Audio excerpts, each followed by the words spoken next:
My name is Sunita, and I'm the verbal head at GMAT Quiz. I have been in this prep industry for almost a decade now, and I believe it is my experience with over 30,000 students across various entrance exams for MBA and the other areas. This experience is something which has really helped me help my students. The feedback that I get from you is what I use to improve learning processes. If any of you have gone through the GMAT trial version, you would have seen the course, and the entire course I have designed.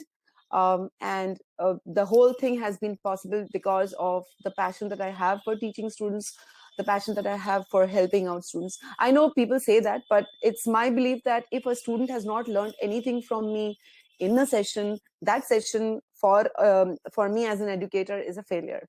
So to that, let's raise a toast, and we are going to do our best for the session today. So, hello, Sarah. So hello, Sarah, Gustavo, Nitin, Barbara, Vimal, Abhishek, Shweta, Ying, and I can see a lot more of you. A lot more of you are there. So guys, before we move further, okay, there are a couple of questions I'd like to establish before we try to get on to understanding how to solve this SC question in just 90 seconds. Okay, that's the ideal time.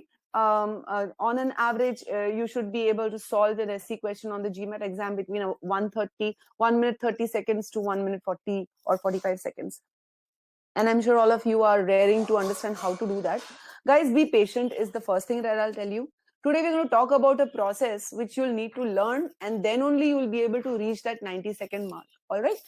So before that, let me first understand how you approach your SC questions as of today. And I want all of y'all to be very frank with me so that I can help you guys individually and collectively. All right.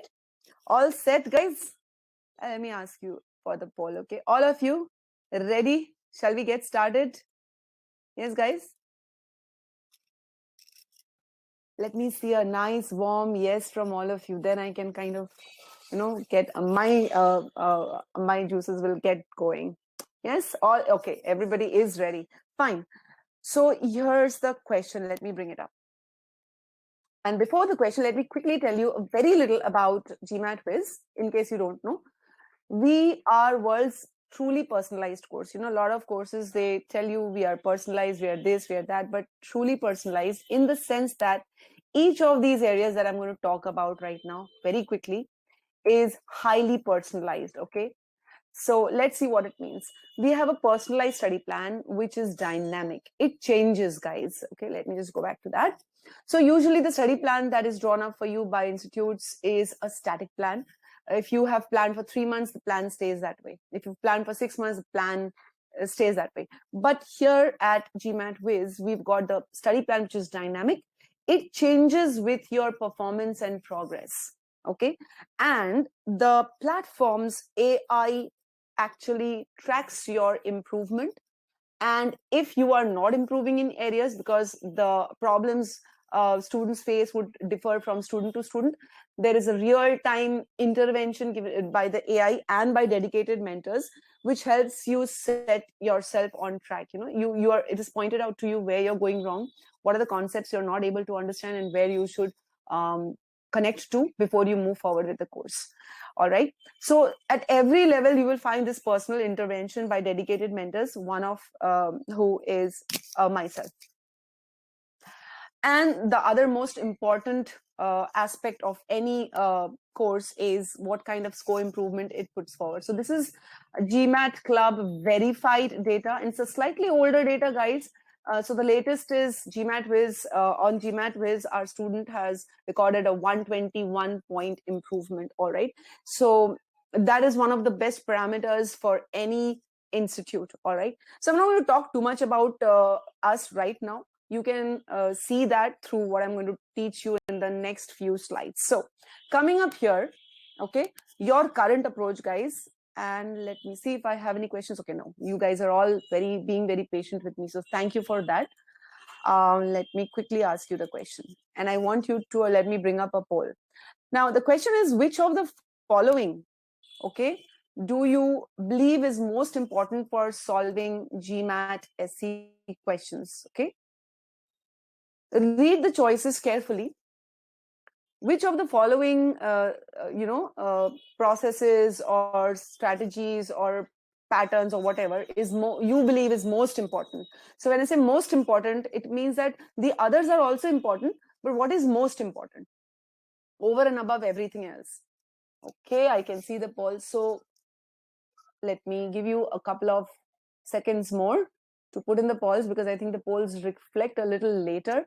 Guys, be patient. We are going to just start very soon solving those questions, but I need to establish some things in your mind so that you're able to see what I'm going to teach you later on, how effective it is. Okay. I can see the polls have come in. So let me end the poll and tell you the results. And I want you to note the results, because we're going to match these results with another question that I'm going to ask you next. So on this question, which of the following do you believe is the most important? 70% of you believe that being able to understand the meaning of the original sentence is most important. Absolutely. Okay. And then 20% of you believe it is most important to recognize the patterns in the question. And 10% of you believe that you have to have a proper knowledge of the rules. So file that away, guys. More than majority of you believe that it is the meaning, understanding the meaning of the original sentence. Now, I'm going to reset this poll. Okay. And I'm going to ask you another question. So just hold on for a second. Here comes the next question. How do you allocate your time, guys? And be honest. Otherwise, we won't get an honest evaluation. Okay. Be honest. How do you allocate your time on each SC question? Do you give almost equal time to all the choices? Or do you give most of the time, maximum time to choice A, that is the original sentence, and then you divide the remaining time to the other choices? Or do you eliminate some of the choices? Do you give most of your time to eliminating some of the choices and then give the remaining time to the other choices? What do you do? Okay. I'm going to give you again a couple of seconds, and I can see a lot more of you have joined in. So guys, please do wish all of us a warm hi from your side, so that I would also know who all are there. Okay, I'm going to end the poll on this question. There's a amazing kind of coincidence, guys. So remember the previous question? We had 10% of you believing that having knowledge of rules is important, and 20% of you believing patterns is most important, and 70% of you believing that understanding the meaning is most important. However, 66% of you give time to eliminating choices and not understanding the meaning. Only 23% of you give maximum time to A, which is required in order to understand the meaning. And 9% of you give equal time to all the choices. So what does this mean? The polls reflect that you know meaning is important, but you don't know how to implement the meaning-based approach. So you allocate maximum time to eliminating the choices. How will you eliminate the choices if you don't understand the meaning? Okay, so today in this session, okay, we are going to teach you that which nobody else teaches you. And this is one of the basic mantras at GMAT Wiz. We actually teach you what we tell you to do. We just don't tell you, okay, follow the meaning-based approach. How are you supposed to do that? What are you supposed to do? How are you supposed to derive the meaning of a sentence? Okay, because you don't know how to do that, what you finally do is you just try to go to the choices and you look at splits, and that's what. Ideally, maximum time should be given to choice A to derive the intended meaning.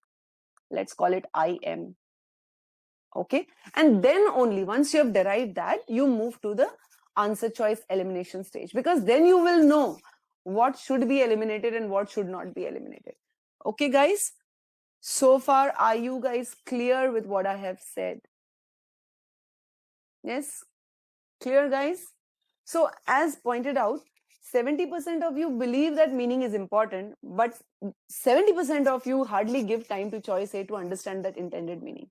And probably you don't do that because you don't know what to do with that. All right. So GMAT Wiz, we tell you where to stop. We tell you what to do when you stop at a particular juncture. when you break a sentence, when you read, we tell you what to do. All right, you learn what kind of questions to ask. Because you ask the right questions, you get the answers and you're able to eliminate choices. And I'm going to do all of that and show you. So just be patient with me. All right. Now, I'll quickly talk about some things that I think will ring a bell with all of you. The root of the problem, why you do not understand the intended meaning is, you want to attempt all the questions, all 36 questions in 65 minutes. You want to do all of that. So what you try to do is you start, you want to make sure that for the 36th question, you have enough time. All right. You want to save time and you start squeezing time right from the beginning on every question. You treat all questions like almost the same way. And what happens is you try all sorts of methods to save that time. Okay. When you try to do all of this, it doesn't work. I'm sure it doesn't work. It hasn't worked for a lot of you. That is why you're here. All right. So today we are going to talk about solving SC questions and solving SC questions in a manner so that we get maximum accuracy without wasting time. All right. So throughout the session, we will be following the meaning-based approach. Pay attention, look forward to it. And while doing so, we will ensure that we focus on 3 common mistakes that students make, What are those mistakes? Very important to understand those mistakes before we move ahead. So, as I've already pointed out, one of the ways that you adopt to reduce the time taken to solve SC questions is to give very little time to the original sentence. Just now we've seen on the polls that hardly any of you believe it's, just 23% of you believe that it's important to give choice A most time, all right? So you give very little time to the original sentence and you straight away go for the split in the options. In fact, if the entire sentence is underlined, you feel it makes sense to just go for the choices instead of spending time to analyze the meaning of the original sentence. Today we're going to ask ourselves, does this really work? Ask yourself, does it work? What happens to accuracy? And do you really save time? Don't you go back and forth between the answer choice and the original sentence again and again? So we're going to look at all these things. This is one of the mistakes. The second mistake is that you focus on, and when I say you, I'm not saying all of you, maybe all of you, maybe not all of you, maybe sometimes, maybe not all the times, and so on. Okay, you tend to focus on the underlined part and not on the non-underlined part in the questions. Okay, so what happens in such cases is it is easy to miss out on subtle nuances that are mentioned in the non-underlined portion, guys. All right. And it is very helpful in choosing the correct choice. So one must spend ample time and equal focus on the entire sentence. I mean, my mantra is you read the full sentence as if the entire sentence is supposed to have errors. And that way I come up kudos. I'll talk about all of that. And finally, it's not a strategy, but it's important to be mentioned here. Lots of times I have seen that students focus more on rules rather than logic. Like you have said that rules are not that important, but I would say rules should be followed more with the focus on logic and meaning rather than just rules. I have seen enough GMAT SC questions where rules have been bent to keep the logic and meaning intact. Okay. Therefore, what I have understood from GMAT questions is GMAT also wants you to follow the meaning-based approach. Okay. This is tried, tested, experimented, and proved, guys, not just talking in the air. So the result of these mistakes is that you do not have a clear understanding of the intended meaning, something that is very important for the correct answers on GMAT SC. And you more often than not end up marking the incorrect choice. The result of such mistakes is you draw up improper correlation between underlined and non-underlined parts, that leads to incorrect choices again. And sometimes the correct choice sentence may not have any grammatical mistake as such, but it is incorrect because it is either illogical or not per the intended meaning. So to understand the approach next, guys, I am going to bring up the first question of the session. Now, even if you have solved this question again, solve it with equal concentration because I've made some tweaks here and there. All right. And make sure you're trying to use a meaning-based approach. In fact, let's do something. You solve the question the way you solve it currently. All right. And I'm going to show you then how it should be solved to get better results. Okay. All set, guys? Okay, let me see. There are some questions here. So Naren is saying, are not you doing choice A analysis while reading the question? That's a good question, Naren. So Naren is saying that isn't reading choice A automatically an analysis of choice A? Now, Naren, what happens is when you read 35, 40 words at a continuous pace, you may or may not be drawing the correct meaning. You know, our brain is on an autopilot sometimes, okay? It autocorrects even if you're reading something that is incorrect, if you're reading very fast. I'm sure it has happened with you, right? You read something which was wrong, but you thought it was correct. So the brain autocorrects, guys. You have to focus on the words if you want your brain to tell you that there is an error there. All right? And that's what we're going to do today. Okay? So I'm going to bring up the question, the first question of the evening. Here it is. I'm going to give you 2 minutes to solve it. Why I'm giving you 2 minutes? Because I want all of you all to give it a fair shot. All right? And then I'm going to discuss the methodology. So guys, I'm going to mute myself in the meantime and let you do your work. Go ahead.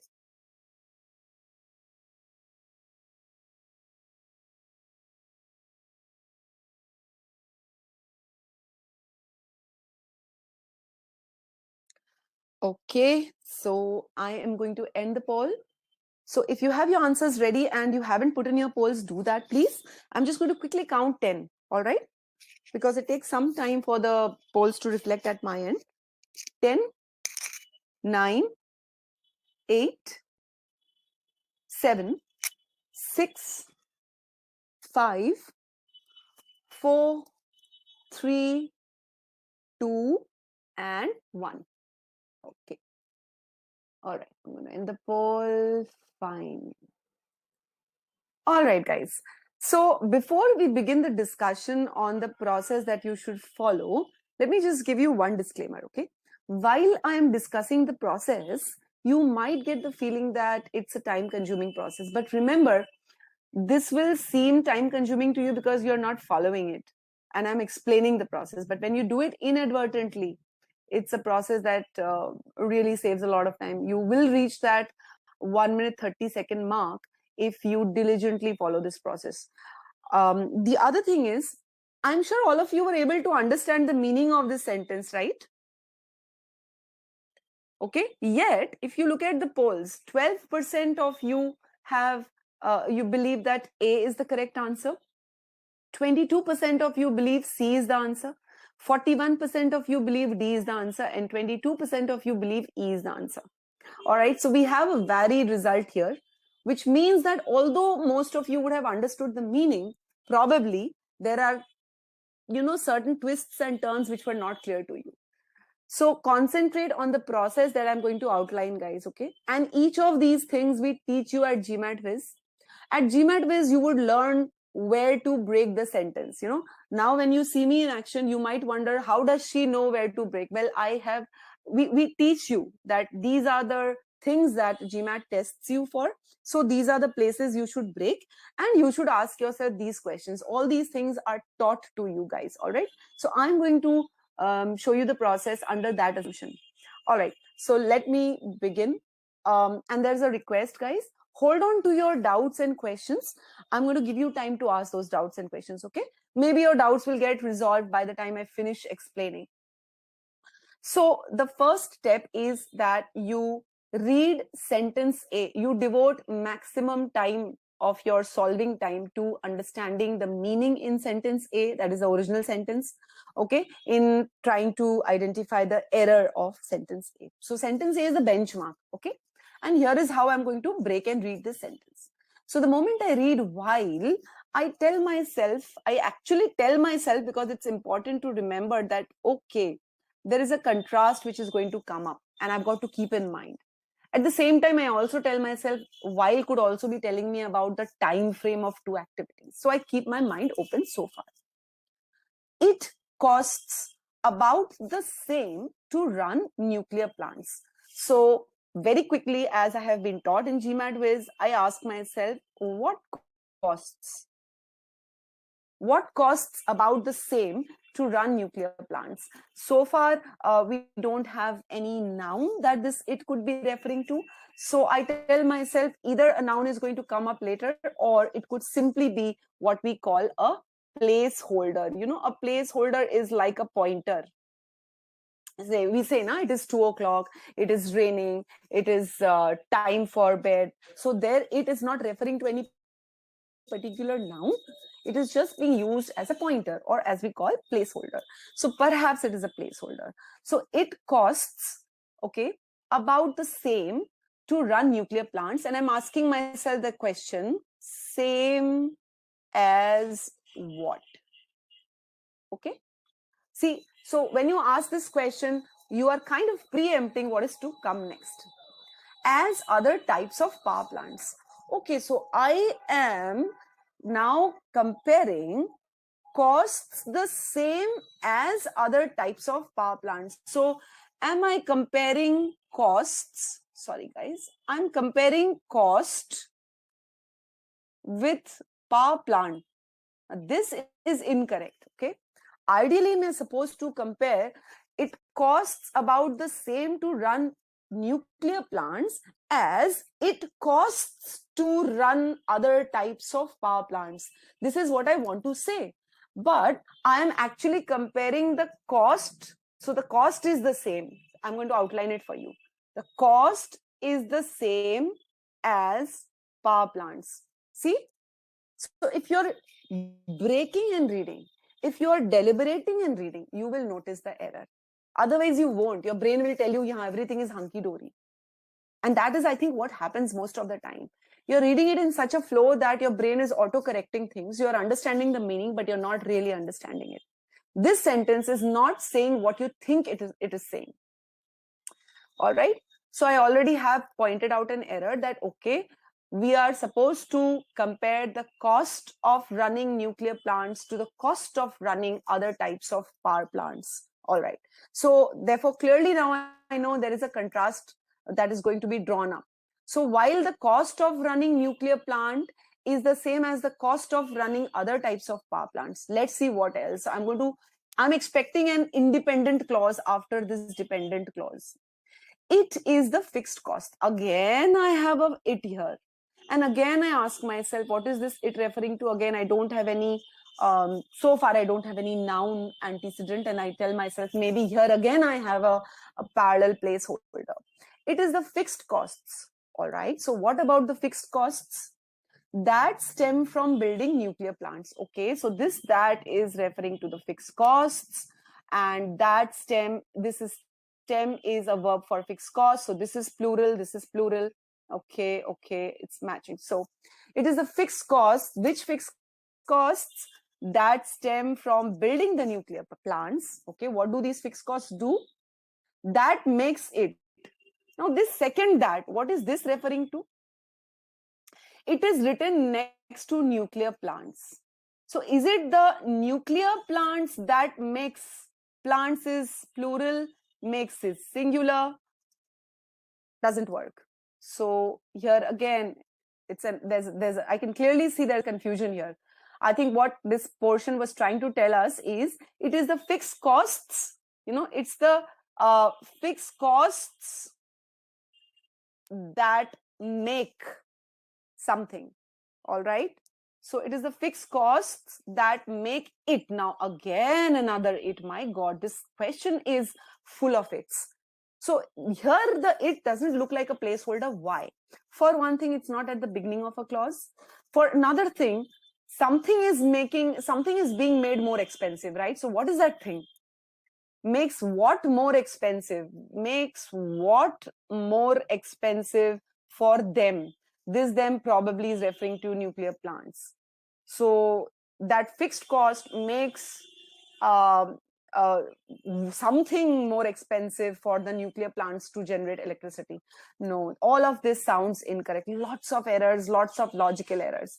But I have understood the intended meaning. One, we are talking about the cost of running nuclear plants is about the same. See here, the cost of running nuclear plants is about the same as the cost of running other types of power plants. Number one, this is my intended meaning. There are fixed costs that occur from building nuclear plants. This is another portion of information that I have understood. But because of these fixed costs, I'm thinking perhaps electricity generation by nuclear plants is more expensive. That's the meaning here. What becomes more expensive? The electricity generation or the electricity that these nuclear plants are generating, maybe that becomes more expensive because of the fixed cost of the nuclear plants. Okay.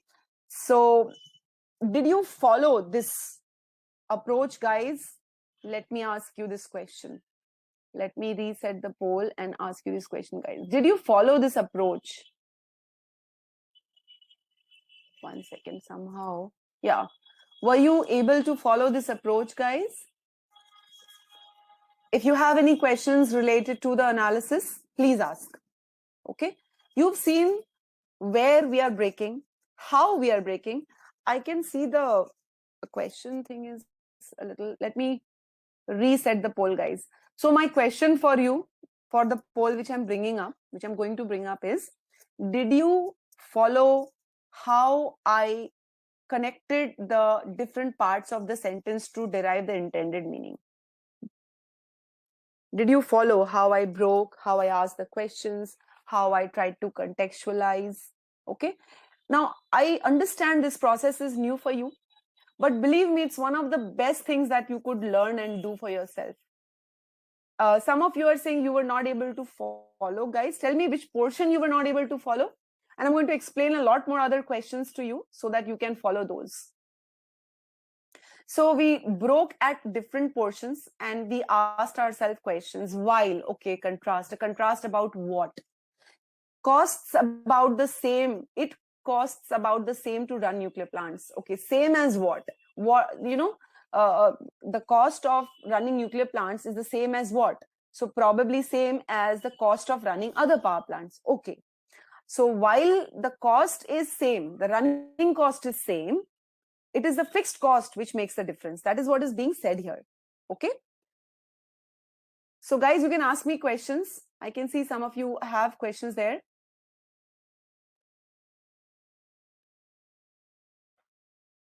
Do you have questions, guys? So Naren, I hope, yeah, Nitin, it is one of those confounding things that you will keep facing. And one of the golden rules that we teach you is every time you see a pronoun, ask three things. Where is its noun? Does it agree in number with the noun? Does it agree logically with the noun? Once you have this checklist in mind, you're able to spot it, you're able to ask the questions, you're able to get the answers. All right. So I'm going to move forward with my analysis of the answer choices, and perhaps the doubts that you have will get sorted. So with this intended meaning, I move to the first. So A we have ruled out because you can see costs the same as other types of power plants. This is incorrect. Okay. Plants that makes. Okay. Incorrect. It, we don't know what this it refers to. So all in all, choice A is incorrect. Those of you who marked choice A, I hope you can see what went wrong. All right. Next, B. It costs about the same to run nuclear plants. Okay. Again, we have this it, so probably here also it's a placeholder.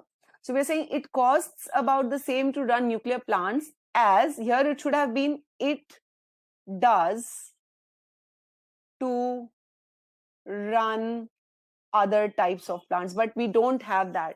We needed a verb here, guys, for the comparison to be correct. So the comparison, okay, is incorrect. Whereas, okay, so the contrast has been brought here. The electricity they generate. Now this they is who? Is it the power plants or is it the nuclear plants? All right, there is a confusion. So noun pronoun ambiguity. That's another thing which is troubling this choice. Okay. And of course, this comma plus ing is modifying they. So they are not stemming from the fixed cost. All right. So whereas the electricity they generate, they who is more expensive, stemming from fixed cost. Who is stemming from the fixed cost? The electricity or they? So B is out. None of you marked B, so we are okay with that. Let's look at C. Even though, so another contrasting conjunction has been brought in. A lot of you, 22% of you marked C, so let's see if it is correct. Even though it costs, all right, about the same to run nuclear plants. So it costs about the same to run nuclear plants as it does to run other plants, right? We needed a verb here again. So understand, the comparison here should be between costs the same to run as it costs to run. All right? It costs the same to run nuclear plants as it costs to run other types of plants. That is not there. You are again comparing cost to other types of plants. All right? It is the fixed costs, okay, that stem from building nuclear plants that makes, again, the same error that we had in A. Plants that makes. This that make should be referring to fixed costs. It is the fixed costs that make the electricity they generate more expensive. Over here, probably the they is referring to nuclear plants. There is a little more clarity over here. But C is incorrect. Let's look at D. While, okay, so I have my contraster. The cost of running nuclear plants. So here we have a noun. This is not a verb. Notice that. The cost of running nuclear plants is the same as for. So here there is an ellipsis as the cost for. We know that the same nouns can go in ellipsis. So clearly here the construction of the sentence is the cost is the same as the cost for other types of power plants. So while the cost is same for both the plants, the fixed costs that stem, and now can you see that stem has been placed next to fixed costs, making it very clear. The costs that stem from nuclear plants make. Okay, so costs is the subject, make is the verb. It is the fixed costs that make the electricity they, okay, nuclear plants generate more expensive. Okay, D is correct. So the point here is 40% of you got it right, but I want you guys to get it right for the right reasons. Again, otherwise, it'll always be a hit and miss on the exam. Okay, so D is the correct answer. The comparison is correct. The noun pronoun ambiguity is not there. All right. Let's look at E. The cost of running nuclear plants. So the cost is the same as other types of power plants. So we are comparing cost with types of power plants, which is incorrect. Okay. But the electricity they could refer to power plants. They could refer to nuclear plants. So the electricity they generate is made more expensive because of the fixed cost stemming from building nuclear plants. All right, so E is incorrect. Yes, guys, any questions? So, hello you. Ellipsis is like the omission of commonly used words. And to understand more about ellipsis, we have taught this separately in the course, and because this platform doesn't allow us enough time. Basically, I'll give an example of ellipsis very quickly, okay? So for example, we say, let's say, my hair is longer than my sister's. Now, the sisters indicates sister's hair, okay? All right. Or you can sometimes have an ellipsis where you don't need to repeat the same word again and again. So I don't need to repeat hair again here. Similarly here, I don't need to repeat the word cost as it is understood by the usage. If I go back to D, as for. So here the for, as the costs for. The for is indicating that there is a noun before it. All right. Because by itself, the preposition doesn't make any sense. Is that clear, you? All right. So guys, let me ask you, are you clear with this question? So did you see how easy it became to eliminate the choices, guys? Did you see? You can answer me in the poll. Did you see how easy it became to eliminate the choices once you had analyzed option A thoroughly? And I'm going to repeat this process throughout the questions that we solved today. And you'll be able to see how intuitive it becomes once you break and ask questions. You know, every time you break, you're asking a question, you're trying to get hold of the meaning. If you don't ask the question, you don't get answers. If you don't get answers, you don't know what is missing or what is not there. The other thing that you should be alert about, you know, if you look at GMAT SE questions, there are 4 things that are done. Additions are made to choices, reductions are made to choices, replacement is done, displacement is done of words. All right. So there are, Harsh, there are another 5 questions coming up. So Ab, the best way to understand it as a placeholder is look around in the sentence. Okay. If you don't have any noun, then it has to be a placeholder, number 1.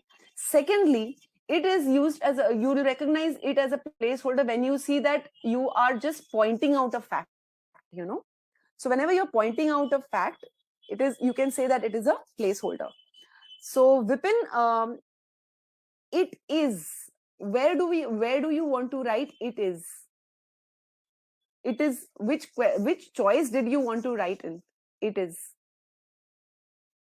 It is the cost, because we do have that in one of the options.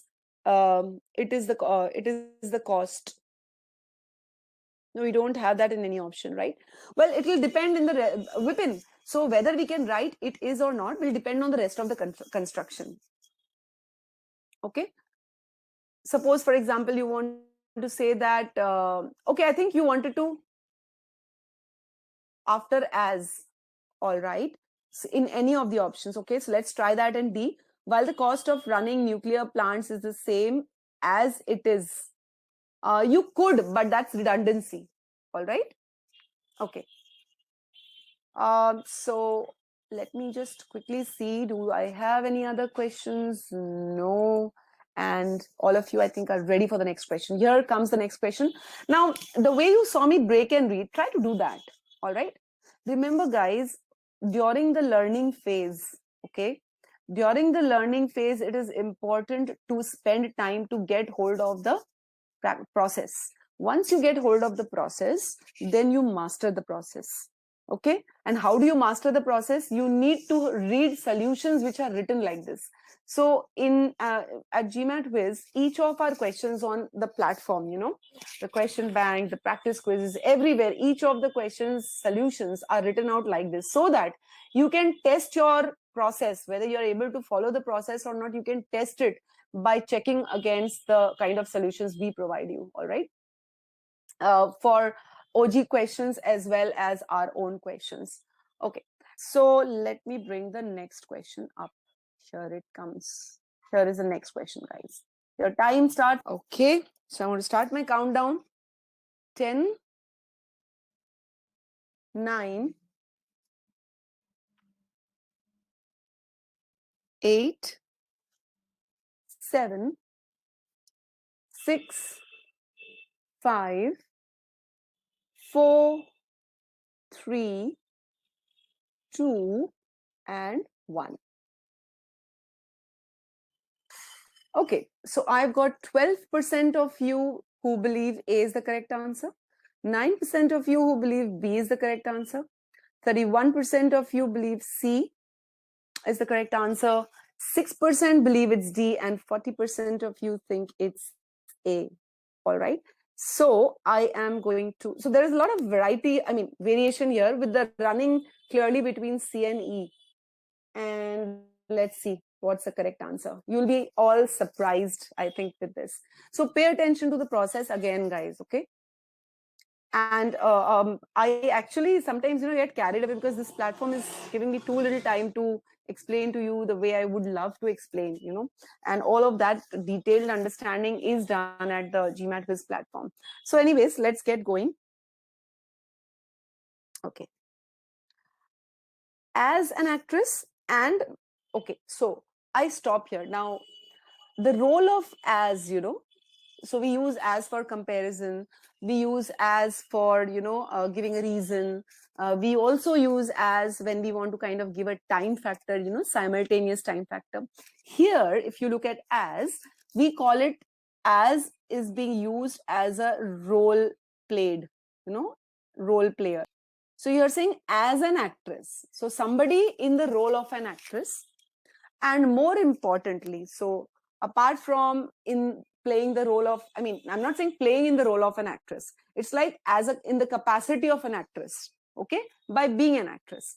And more importantly, as a teacher of acting. So whoever we are going to talk about, that person in the role of an actress or in the role of a teacher of acting. Let me give you a parallel here. Don't we say that as a teacher, say, for example, if I'm talking about myself, as a teacher, my duty, as a teacher, I should, you know, take care of my, or as a teacher, I should address my students' problem. So as a teacher means being a teacher, in the role of a teacher, okay, I should take care of my students' problems. So similarly here we are trying to say as an actress, and more importantly than an actress, as a teacher of acting. So what is the more important part? This part. Clear? And this is the ununderlined part, so I need to focus on this. So this portion is telling me there are two roles played by somebody, but the more important role is as a teacher of acting than as an actress. All right? Stella Adler. Okay, so these two, as an actress and as a teacher, is modifying Stella Adler, which is fine, was one of the most influential artists. So as an actress and more importantly as a teacher, she was one of the most influential artists in the American theater. So we know Stella Adler was an actress. She was also probably a teacher of acting. And in the capacity of these two things, mostly as a teacher of acting, she was very effective, you know, one of the most effective artists in the entire American theater. So far, so good. Who trained several generations of actors? Now, it's very clear that it should be Stella Adler who trained several generations of actors, right? But this who is written next to American theater. So the theater did not train. I mean, that's how who, which, that, the relative pronoun clauses, they refer to either the nearest noun or the noun which is separated by a prepositional phrase. So either this who is referring to influential artists, which will also be wrong. It is not the influential artists who trained several generations of actors. From the intended meaning, what I can understand is we're talking about Stella Adler. So as an actress and as a teacher of acting, Stella Adler trained several generations of actors. This is what I want to say primarily. Okay, so there is an error here. The relative pronoun clause is incorrectly referring to American theater or artists, and neither is correct. It should refer to Stella Adler. It cannot jump over another verb, you know, another clause to refer to a noun. So intended meaning that I draw is, okay, sorry, I forgot. So actors, so generations of actors, including, now including, guys, is not an ing verbal, it's a preposition. This is just for your information in case you're ever confused about including, excluding, regarding, concerning, according. They are prepositions, guys. Okay, even if they come after a comma, they are prepositions. So now, including Marlon Brando and Robert De Niro, this including is a preposition. So this makes this whole thing a prepositional phrase. And a prepositional phrase here could modify actors. It could also be modifying generations because it's just separated by a prepositional phrase, and that's an ambiguity. The generations don't include Marlon Brando. It is the actor, the type of, you know, actors like, or actors such as Marlon Brando, actors such as Robert De Niro. So I need a clarity here also. Therefore, my understanding is as an actress and more importantly as a teacher of acting. So these are the two capacities in which Stella was influential. Stella Adler was one of the most influential artists in the American theater, and she trained several generations of actors. Such actors included the likes of Marlon Brando and Robert De Niro. Clear, guys, all of you? Because, very few of you all have marked the correct choice, and that is surprising. All right, I'll ask an honest question. How many of you all saw these errors that I have pointed out, guys? You can answer me in the chat boxes. How many of you all were able to spot these errors? Apart from the who, were you able to spot the errors related to including? Even were you able to spot the error related to who? Because 12% of you did mark A. Out of some 60 odd people that are there right now, I can see that 12% of you did mark A. So I want you to understand where you went wrong. Is it the concept that was missing, or is it that you did not read it properly? Okay. Hi, Tia. Hi, Praveen, Sudhanshu, Shweta. So, Abhishek. So, some of you are saying you were not able to notice that including one. But good, these are all learnings. Hi, Julia. Hi, Shruti. Good. So, we're learning here. And you know how we learn this? Because we're deliberating on that. Okay, great. So, those of you who were not aware of the who, we learned about who. Those of you who were not aware of the including you, we learned about that. So, we're learning. So, Harsh, the word including is a preposition, okay? All right. It's a preposition. Harsh has asked me to repeat the error related to including. Including is a preposition, okay, which begins a prepositional phrase. Now, a prepositional phrase can modify the immediately preceding noun, or it can modify an entire noun phrase. If it is modifying the preceding noun, it is modifying actors, which would have been fine. But it could also be modifying the noun phrase generations of actors, which would not make sense. Marlon Brando and Robert De Niro are not generations. Okay. And therefore, there is an ambiguity. Minor, but it is there nonetheless. All right.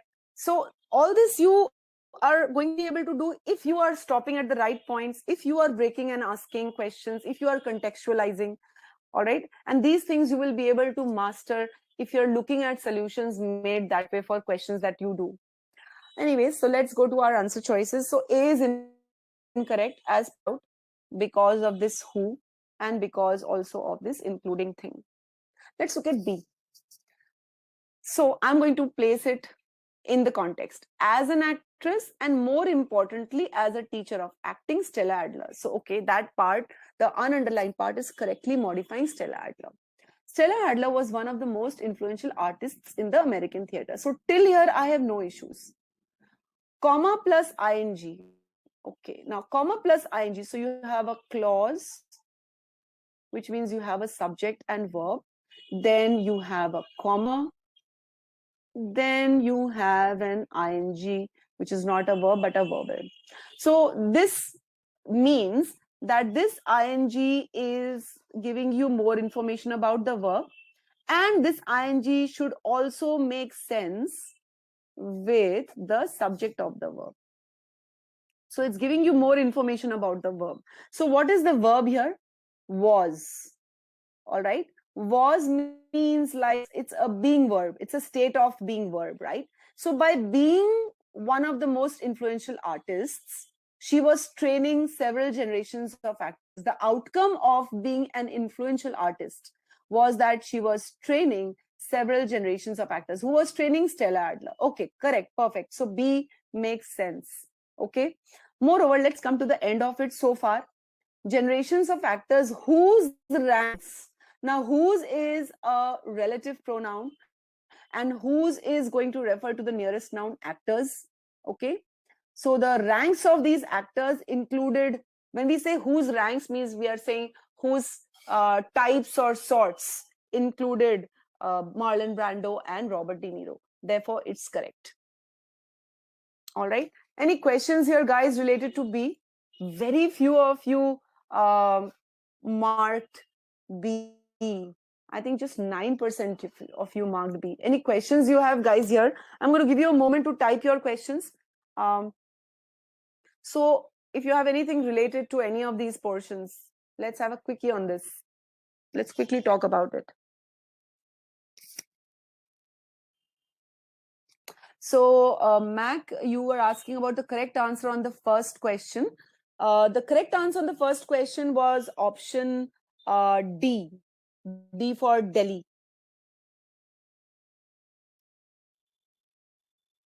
So Vipin, now the error about whose, there is no error about whose, AB.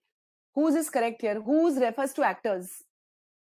So Vipin, I was telling earlier about how you will find that some additions are made to the choices, some deductions are made from the choices, some replacements are there, some displacements are there. Okay, so here we find that the word ranks has been included to make it very clear that we are talking about actors and we're not talking about generations. You can't have ranks of generations. You can have ranks of actors, okay? Categories of actors. So we're talking about the categories of actors. Logically, you have to understand. If the context clears the meaning, it's clear. So I hope, Vipin, that answers your question. AB, whose refers to actors, all right? Whose can refer to people and things both. Yes, Gagan. Whose, at least in GMAT, whose can refer to people and things both. All right, but ranks will only refer to actors and not generations. Ranks means categories. So you can't have categories of generations. You can have categories of actors. Julia, is it clear? Nitish? Vipin, Nitish, Julia, Dawn, all of you, Tia. So ranks means categories, okay? The categories, so actors whose categories, the category of actors is the kinds of Marlon Brando and Robert De Niro. I mean, if you're aware of what Brando is famous for or De Niro is famous for, all right? So Aditya is asking a very important question. You're welcome, all of you, for your thank yous. Aditya is saying why training noun is modifying Stella Adler. Well, Aditya, you know, most of the modifiers are converted from verbs. For example, Stella Adler was one of the most influential artists, full stop. Stella Adler trained actors, full stop. So I want to combine these two sentences. Therefore, I'm writing Stella Adler was one of the most influential artists, and by being one of the most influential artists, she was training several generations of actors. So comma plus ing not only tells you the outcome of the verb, it also has to make sense with the doer of the verb. Yeah, Gustavo, is this clear? Right now, just I explained it just now. The ing links, I'll give you a simple sentence here for those of you who haven't understood the comma plus ing connection. So if I say, for example, the thief, okay, hurt himself, okay, climbing over the wall in haste. Not a very nice sentence, but you'll get the meaning. So hurt is the verb, right? Now this comma plus ing, this is telling you how the thief or when the thief hurt himself, correct? And the climbing also makes sense with the thief. So Gustav, does that clear your doubt? So Vimal, whose ranks included those of, the those would be redundant. What would the those, whose those refer to, okay? So Gustavo, Julia, Aditya, Nitish, Vipin, Dawn, Gagan, AB, are you all clear? Tia, Harsh, are you all clear with this? Let me just quickly reset the poll and ask you this question. Are you all clear with the explanation, guys? Okay, you're welcome. So let's quickly find reasons for eliminating the other choices, okay? So here we have, as an actress and more importantly, as a teacher of acting, comma, one of the most influential artists. Now, this whole thing, instead of modifying Stella Adler, which it is doing in the original sentence, here this whole thing is modifying one of the most influential artists. And this is incorrect. Modifiers of nouns need to touch the noun. Who is as an actress? Who is acting as an actress? Stella Adler. Who is acting in the capacity of a teacher of acting? Stella Adler. So can I start with one of the most influential artists? No. Okay. Here you have subject verb inversion. That is okay. All right. And here who works with Stella Adler, but This is a problem here. This portion is wrong. Okay. And again, the including thing, we still have that issue. So C is incorrect. Majority of you guys, a good portion of you marked C. And now you can see why C is incorrect, I hope. All right. So you need to have a noun modifier, We teach you this again. And in one of our webinars, upcoming webinars, you will see that a noun modifier must be, touching the noun as close as possible to the noun. So here, B, same problem here. As an actress and more importantly as a teacher, one of the most influential artists, okay, this thing in between kind of creates a diversion. All right. Stella Adler. So Stella Adler trained several generations of actors whose ranks included. All right. So here, this portion is causing a confusion. As a teacher of acting, one of the most influential artists, or as a teacher of acting, Stella Adler. So you have three consecutive modifiers where two of the modifiers seem to be modifying the third modifier, which is very, very awkward construction, guys. Okay, it's not a smooth, straightforward construction, and therefore it is not correct. Okay.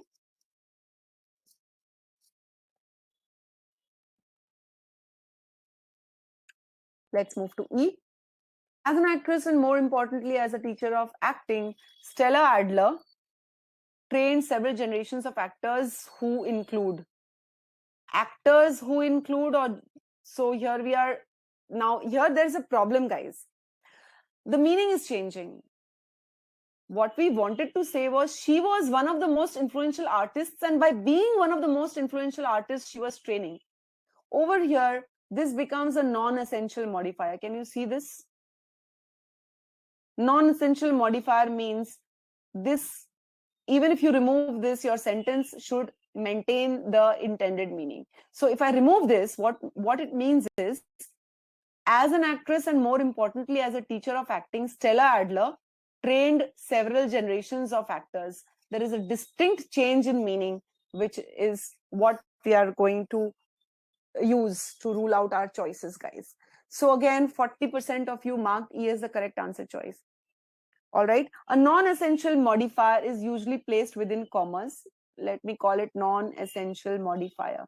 So your sentence, let's say the subject is here, okay, and then you have the verb here. So a non-essential modifier means your sentence should make sense, should provide the same intended meaning even without this. All right. But here the meaning would change. We wanted to say that as an actress, she was one of the most influential artists. As a teacher of acting, she was one of the most influential artists. And through that, she was training several generations of actors. Okay. So can you see how all of these, yes, Aditya, they are like parenthetical commas. You can imagine them to be information within brackets. Soumya, is that clear? Grammatically, nothing's wrong with E, Mac. Absolutely. Grammatically, nothing's wrong, but the benchmark is the meaning in choice A. All right. And we are not sticking to that meaning.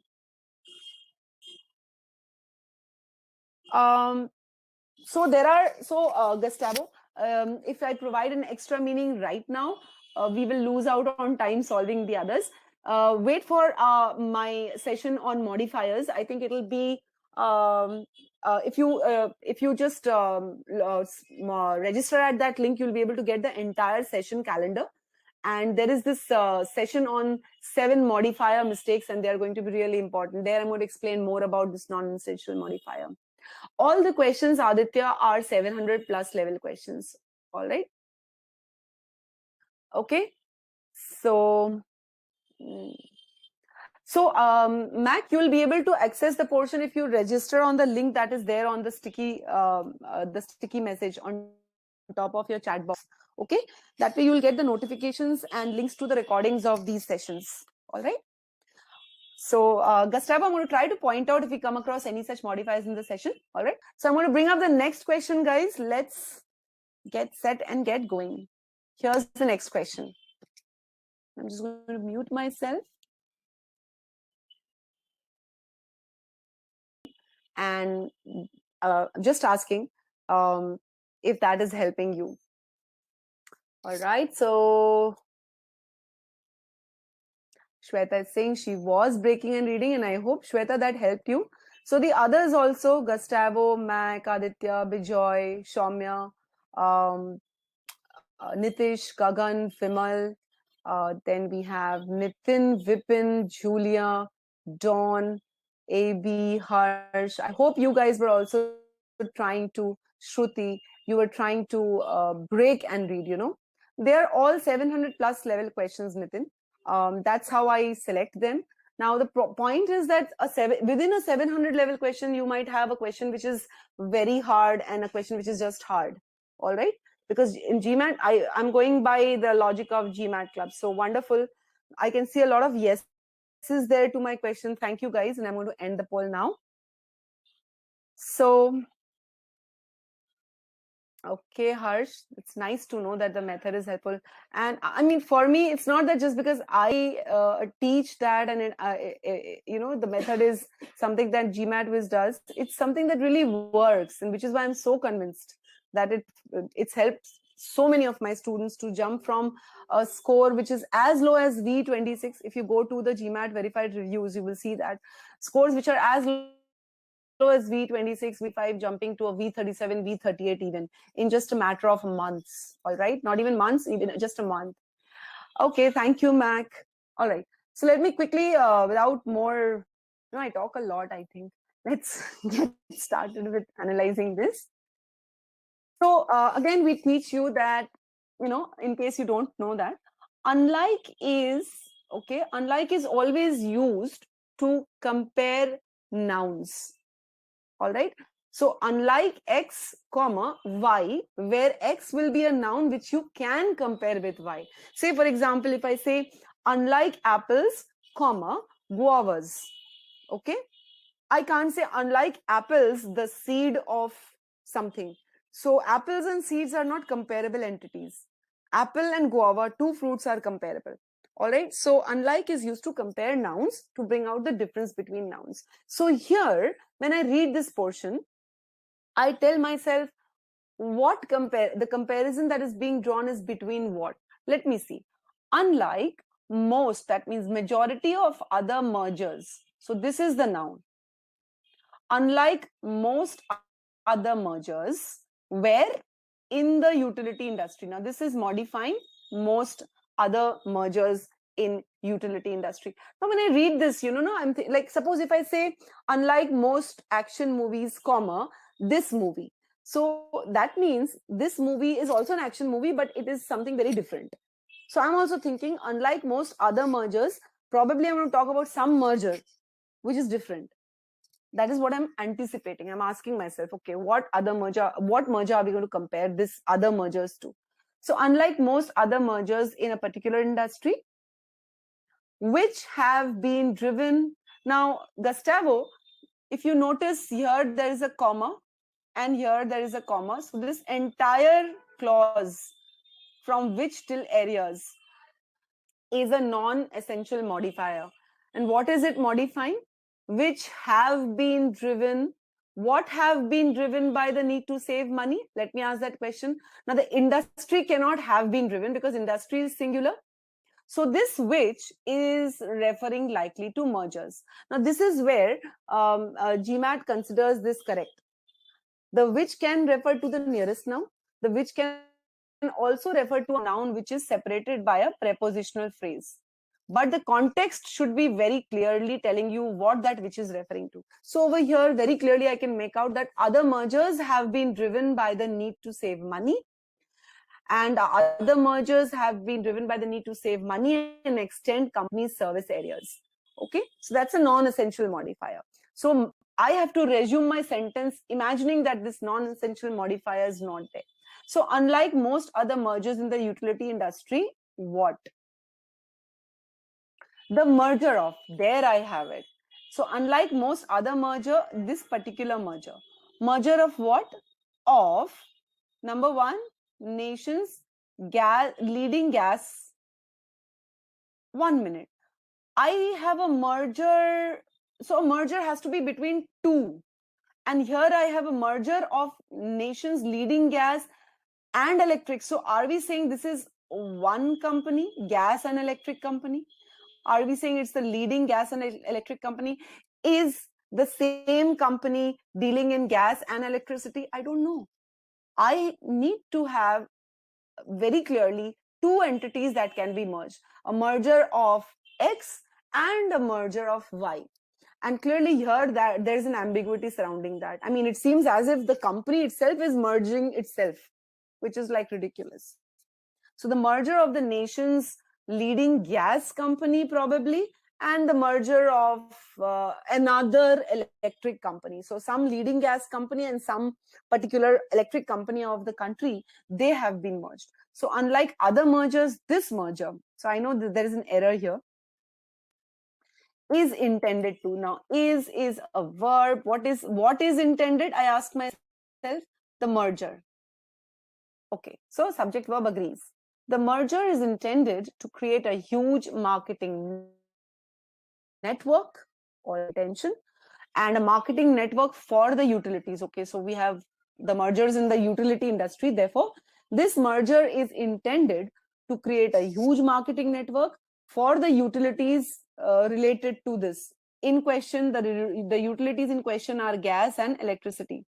So for the utilities in question, with states opening their utility markets to competition. So we are saying, with this thing happening, this merger is intended to create a huge marketing network.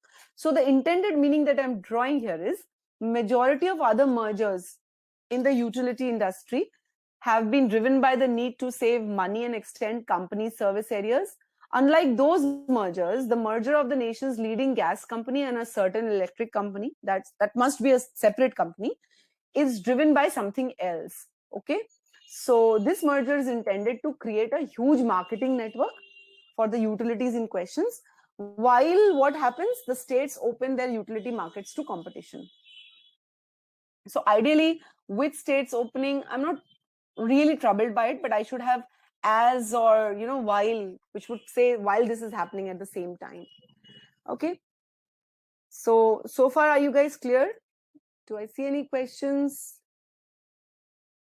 So Gio, the recording link will be created only after the recording is over. All right, and if you register on the link which is there on the sticky note, you will be able to get it.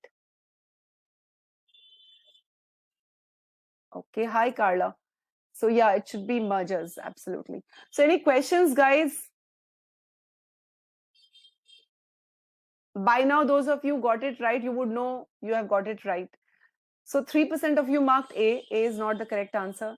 21% of you marked B. 10% of you marked C. 3% of you marked D. And 60% of you went with E. So let's quickly go through the... Yeah, Pooja, I'll share the link. So yeah, Julia, it happens. So I'm just going to post the link to Pooja, just a moment, so that everybody gets the link. However, the interaction you will not probably get at the level. Where is this? Yeah. So there you go, Pooja. Okay, so let me quickly eliminate the answer choices. So A is incorrect, primarily because of, this electric company and electric companies. So now the only difference that is made by B is we have leading gas and electric companies. So are we saying all the leading gas and electric companies are merging by themselves? Okay, and are intended. Are is a verb for merger. So you have subject verb not agreeing in number. Okay, to create a huge network for marketing the utilities. All right. So marketing the utilities in question as states open, this would still be keeping in with the meaning, but B is wrong for the other reasons. C, same problem, and electric companies. So leading gas and electric companies are all merging. All right, the nation's leading. So you can't have all the gas and companies. I mean, I can have one leading company. I can have two leading companies. I have all the companies that are leading. No. And here it would mean that the nation's leading gas and electric companies are intended. So are intended is the verb, merger is the subject. You still have subject verb disagreement here. Okay, that will be marketing the utilities. Unnecessary addition to the sentence to create a huge network that will be marketing. Now this will be marketing is unnecessary. So here now there is a difference. We are again, this is the same error as choice A, guys. Nation's leading gas and electric company are intending. Why are? Again, this is the verb, merger is the subject verb disagreement. Such a simple thing. Na? Every time you come across a verb, we teach you this golden rules. Okay, we have this golden rules at GMAT Viz. So I'm going to give you one of the golden rules. Every time you see a verb, okay, ask yourself, where is the subject? Then ask yourself, does it agree with the subject? And ask yourself, does it agree logically with the subject? Does it agree in number with the subject? So these are the three golden rules related to subject verb pairs. Similarly, we have golden rules related to noun pronoun pair and to modified entity and modifier pair. If you want, I'll share the link to the trial version at the end of the session and you can check out for yourselves. So D is also correct. E is the correct answer. As you will notice, we have merger of the nation's leading gas company and leading electric company. And the merger is intended to create a huge network for doing what? For marketing the utilities in questions as states open. So E is correct. Let me see if I have any queries from you guys. So AB, is the ambiguity clear, or should I just repeat that? AB, is it clear to you? When we say leading gas and electric, are we referring to the same company? See, the same company can have two commodities, right? If I say the leading cake and biscuit company, it means the same company could be manufacturing cakes and the same company could be manufacturing biscuits. So the same company cannot merge. Yeah, I'm repeating this, AB. So when we say, let me just go back to the slide, it'll be easier. I go to the original slide. Okay, so what are we saying here? We are saying the nation's leading gas and electric. Now, when you say gas and electric, are we saying it's a single company? Because the company word is singular. So like, how can one company merge into itself? And it's very weird to say that two departments of the same company are merging. So the merger has to be between one company and another company. Is that clear? Maybe? Okay, great. So let's now move to the next question. Here it is, and I am going to, so often, okay, I'll let you guys solve this and then I'm going to talk about this. So again, try following the meaning-based approach, guys. It's really going to help you in this question. You will need it, in fact. Break your sentence wherever you want to for the time being and read, okay? Go ahead. So Nitin, I'll repeat the golden rules at the end of this question, all right? I have already started this, so just please bear with me.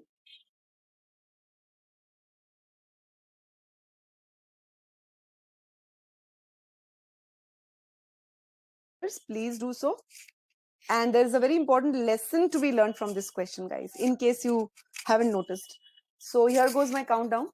10, 9, 8, 7, 6, 5, 4, 3, 2, and 1. Okay.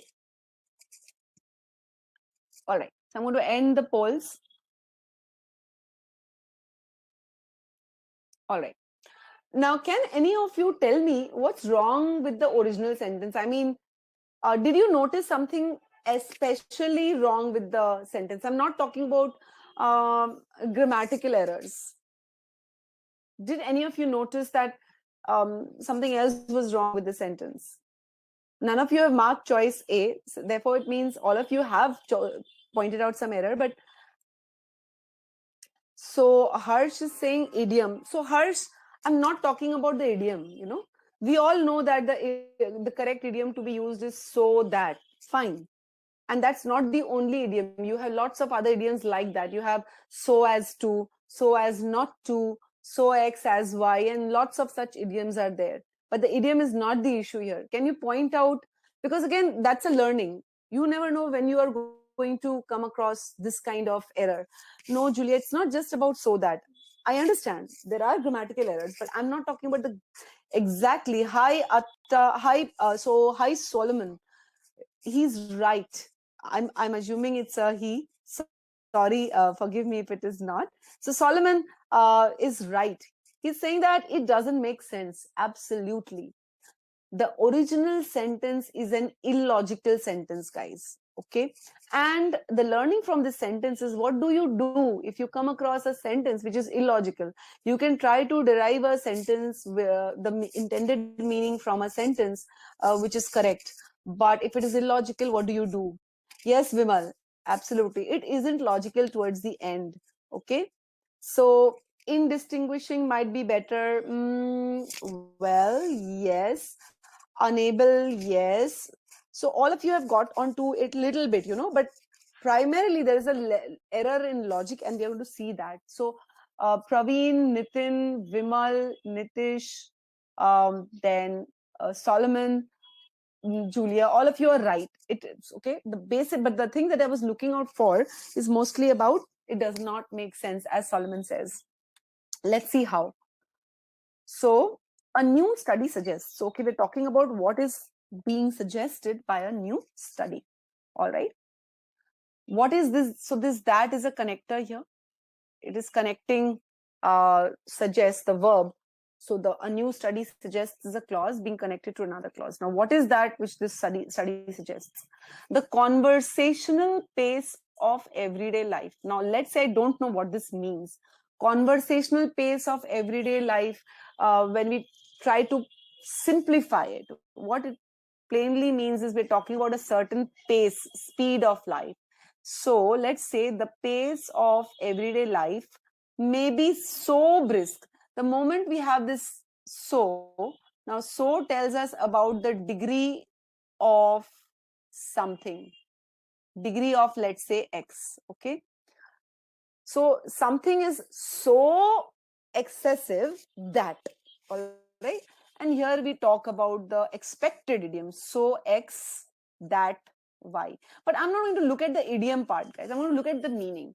So here the author is trying to tell us that the speed of everyday life may be so fast to such an extent. So this so is telling us such an extent, and then we know logically it should be followed by that. So even if you don't know the idiom, if you follow the logical train of thought, my point is there are thousands of idioms. You can't mug them up.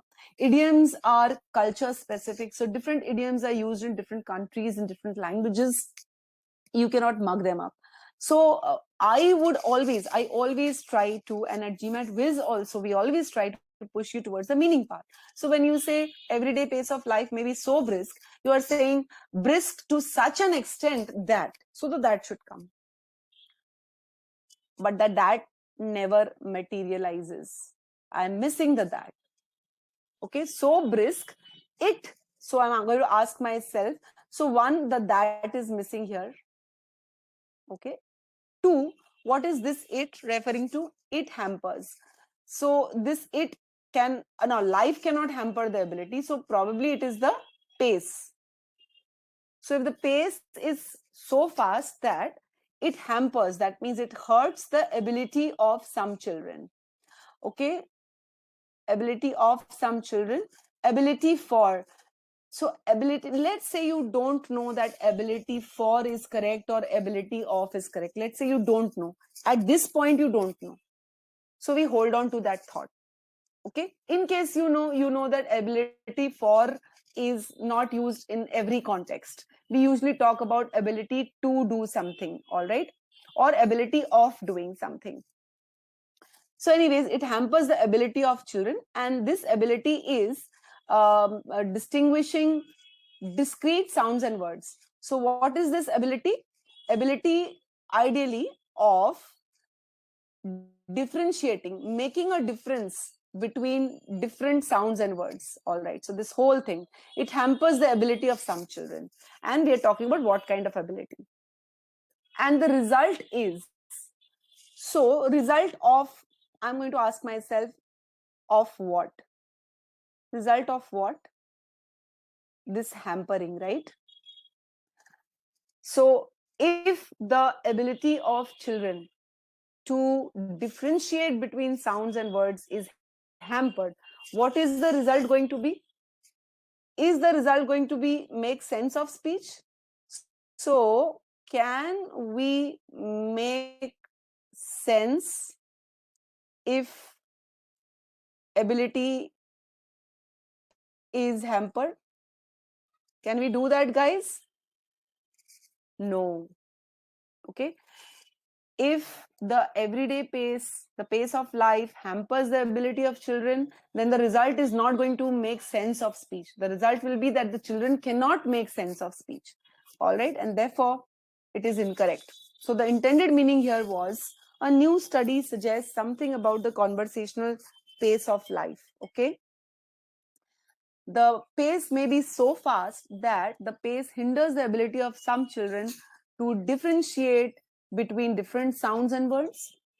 And as a result, okay, it hampers the ability, all right? The pace indirectly hampers the ability of some children to make sense of speech. Okay, the children are not able to make sense of speech. That is the meaning. So can you see that the sentence is illogical? As some of you pointed out, it gets illogical at the end. How many of you all noticed this, guys? How many of you all were able to notice this lack of logic? Let's be honest.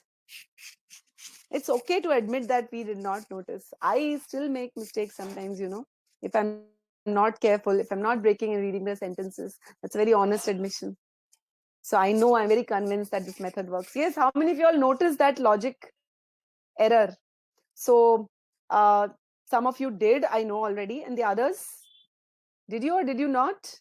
You can give me the answers in the chat box, guys. So you may have got the answer right without noticing this logic error.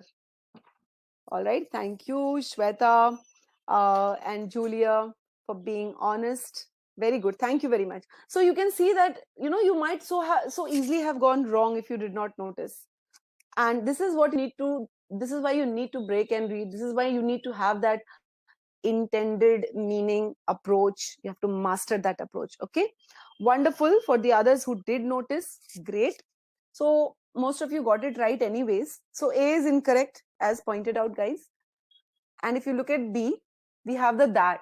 So brisk that it hampers the ability of some children to distinguish. So ability to do something, and as a result to make. So if I have kind of pointed it out like this, the pace may be brisk that it hampers the ability of some children to distinguish this and to make sense of speech. So there is a parallelism change here, and that makes sense. The ability to distinguish is hampered, and the ability to make sense of speech is also hampered. And therefore, B is correct. So again, for those of you, so a lot of you got that right, but did you get it right for the right reason is what you need to check, guys. Were you able to notice that parallelism in B? The ability to distinguish, and as a result, to. So there is an ellipsis here. Earlier, you was asking about what is an ellipsis. So what we are saying here is it hampers the ability to distinguish and the ability to make sense of speech. So the ability is again not there. All right, wonderful. You guys got it right for the right reasons. It's wonderful. So let's quickly eliminate the other choices. I think hardly anybody marked anything else. So we have the that here. It hampers the ability of some children to distinguish, and the result of this, now this is ambiguous. Result of what? The words, the sound, what? And the result of this, they are unable to make. Okay, So there is no connector here, if you can see, and the result of this is that they are unable to make. So C is out. All right. And again, this whole thing is very not connected properly. All right. Therefore, it is incorrect. Forgive my handwriting, guys. It's difficult to write on this. Okay, so C is out. D, that it hampers the ability of some children to distinguish discrete sounds and words and results in not making. So who is not making? The pace. Okay, results in who, ask yourself who or what in not making. Remember, this is a modifier in not making, so it has to agree with the subject. If I say it means the pace. So the pace hampers the ability of some children, let's say, and results. So what results in not making? The pace results in not making. That's incorrect, right? The pace does not result in not making sense. So D is out. You can see how I'm connecting the various pieces in my analysis. Okay. ABS, I'll just quickly go over option C. You want me to explain the result of this as an essential or non-essential modifier. Let me just quickly go back to C. It hampers the ability of some children to distinguish discrete sounds and words, and the result of this. Now, the result of this, if you see, is not exactly a modifier here. It's like an outcome thing. All right. All right. It's like an outcome thing. And if I remove it, say, for example, if I remove it here, if I remove this phrase, because in each of the cases and the result is, you always have it this way. If you go back to the correct answer choice also, and as a result. So using this as an adverbial phrase, all right. So in all the cases, if it is there, you can't really fault with that. So sometimes, as I said earlier, that GMAT deviates from its own rules if the logic and meaning is clear. All right. So, the and as a result is like a modifier being converted into a phrase. As to hamper, so brisk as to hamper the ability of some children for distinguishing. So as to hamper is not incorrect, but then the meaning is incorrect. So as to hamper is not the same as saying such an extent that it hampers. So this is also incorrect here. Okay. And again, who hampers the ability of children? That is not clear. It seems as if the conversational pace is so brisk as to hamper the ability. Okay, so the pace hampers the ability for distinguishes is wrong. Resulting in, comma plus ing. Now this is what is resulting in being unable to make? The pace, right? Remember, that is the subject. So our comma plus ing should work with pace, which makes no sense, and E is out. Guys, any questions here? Let me bring up the next question quickly. I'm sure all of you are raring to go back to your food and all that stuff. I hope I'm not spoiling your 14th February evening for you. So let's get to the next question. I don't see any more questions here. Here it is. Try to break and read the sentence, guys, okay? And try to ask those questions. What is this portion referring to? What is the role being played here? Is it the correct role? Okay, let me mute myself. Answers, please do that. 10, 9, 8, 7, 6, 5, 4, 3, 2, and 1. Okay. So the fight's really between, I think, B and E. 33% of you have marked B, 11% of you marked C, 11% D, and 44% E. Let's see. Now, how many of y'all guys believe that being should not be used? Okay, Mac, I have noted that down, that your answer is C. I think you guys did not get to mark on the poll. Thank you, Julia, with your A. All right. Yes, guys. So, how many of y'all believe, now let me ask you on this poll again. How many of y'all believe that being is, it is incorrect to use being? How many of y'all believe one should not use being? You know, the moment you see a being, eliminate the choice. Okay, so there's a 50-50 thing here. Now, oh no, I can see, all right. So 40% of you believe, 30%, 33% of you believe. Okay, let me end the poll, guys. So I'll ask my question again.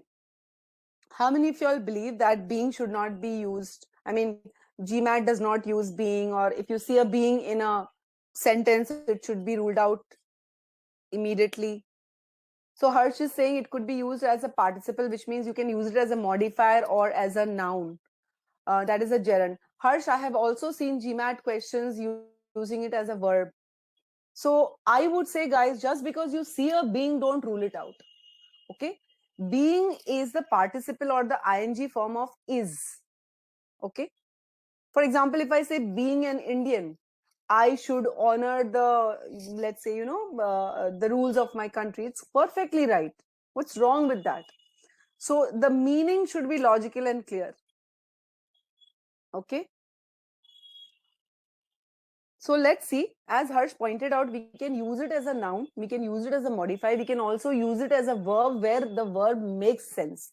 If it doesn't, mostly it doesn't. All right. I mean, GMAT prefers to say that you are rude instead of saying you are being rude. But there is nothing wrong in actually saying you are being rude. All right. So it's the differences between accepted grammar and the GMAT grammar. So you are rude is the preferred way of saying you are being rude. Anyways, so that's a discussion for a different platform altogether. Yes, Juliet, can be used in the beginning of sentences as modifiers. Okay. And in this case, being is not compounded with an executive. Okay, let's see. So I'm going to start my analysis.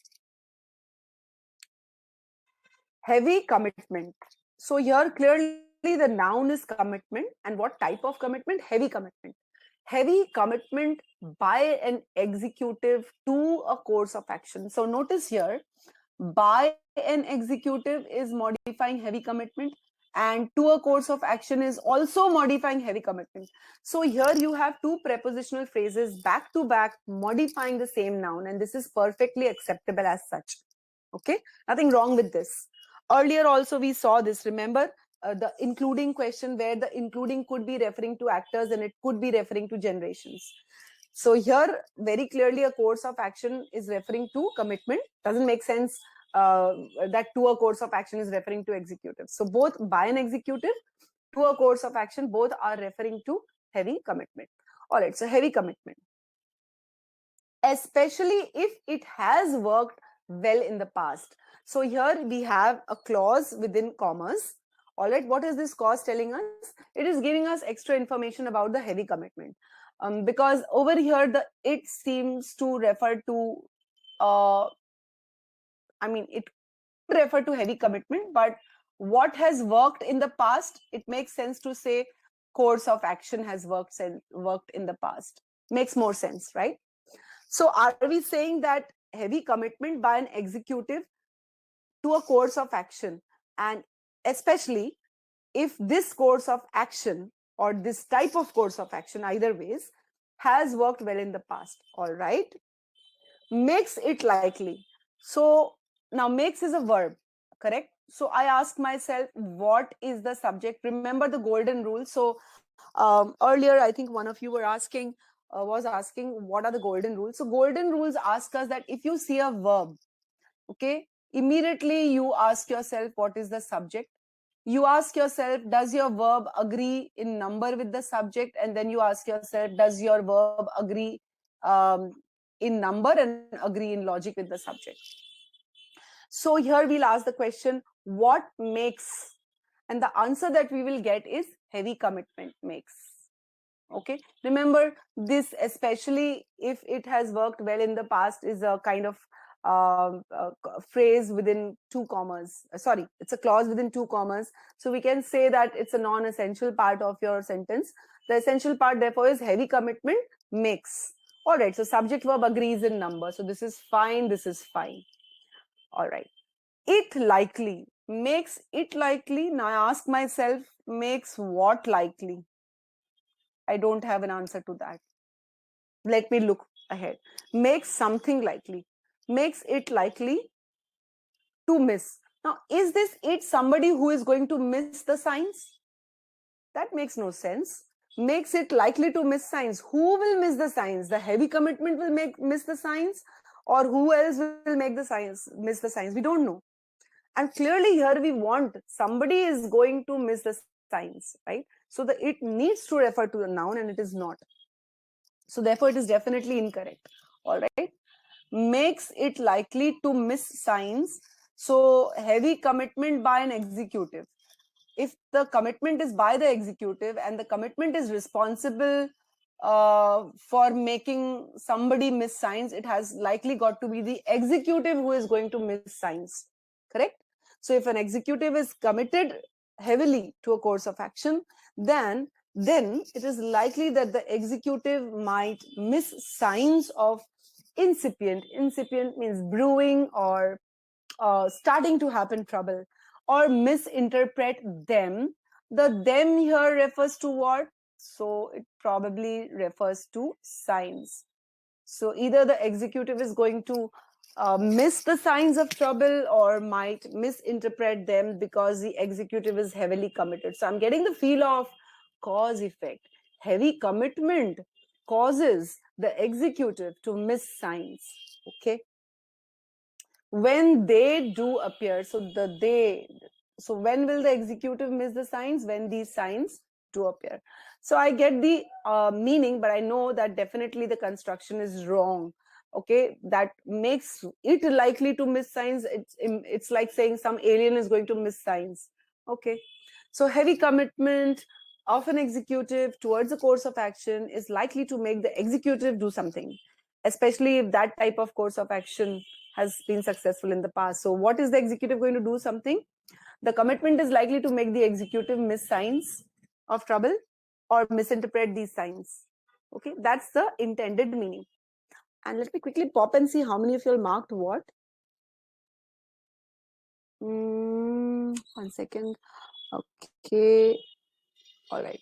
I think the thing was between B and E. Okay, great. So let's move. A is not the correct answer, therefore. All right.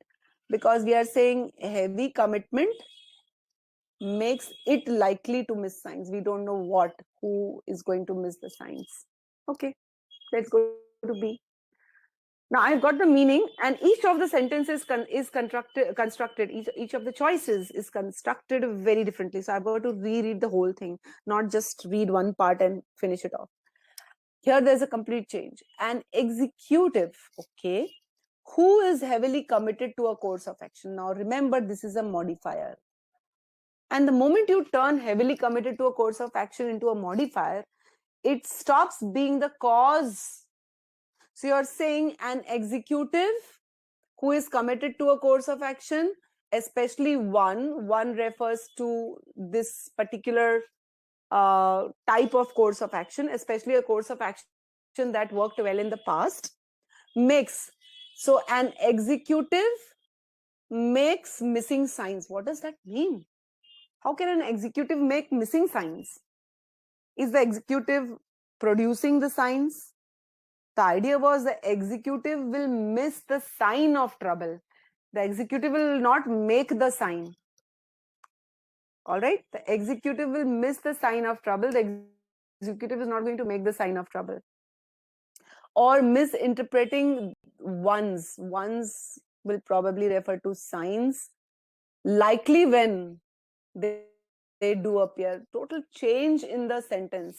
Okay. There is no, the likely has been shifted from likely to miss to likely when they appear. Now, I want you guys to be alert to such shifts, to such displacements, because they are so easy to notice, and they are such quick ways of eliminating the choice. If you want to solve below 90 seconds, then you need to be very sharp with your noticing. See, an executive, okay, now I'm getting the hang of it. Now I'm not going to read everything.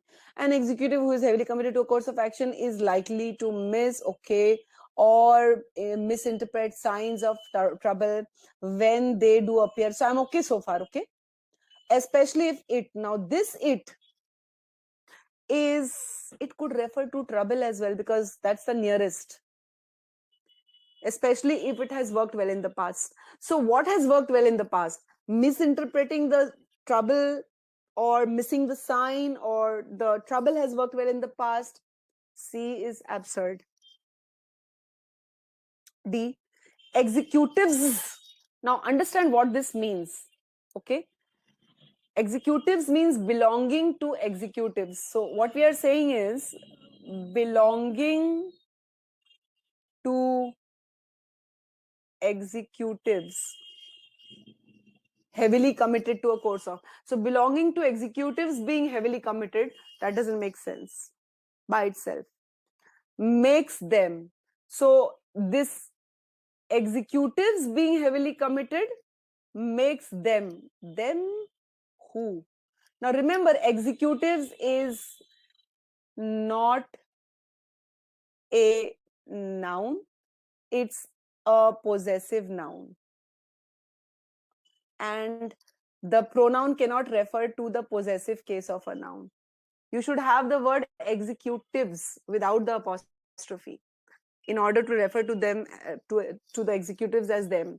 So makes them likely to miss signs of trouble when they do appear. Now here the they is referring to signs, but this them is totally out. So D is also out. E is the answer actually, guys. Here, being heavily committed to a course of action is acting as a noun phrase. Okay. So we have ing as Harsh. I think Julia was mentioning it, and Harsh as well. So we can use the ing form of the word in as a verb. So for example, we say I am teaching. So if you see here, am teaching is a verb. If I say I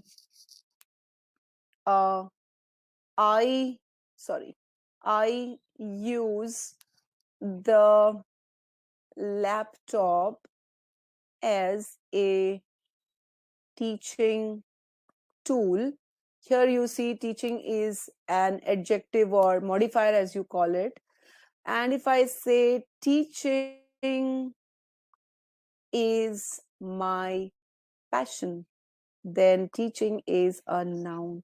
It's acting as a subject. So being heavily committed to a course of action is acting as a noun phrase for your verb. Okay, especially one refers to a course of action. It refers to the word course of action that has worked well in the past, is like. So being heavily committed is likely to make cause and effect and executive. So likely to make, remember the it was causing us problem. Okay, now here we have to make an executive miss signs. Sorry. Let me just clear that.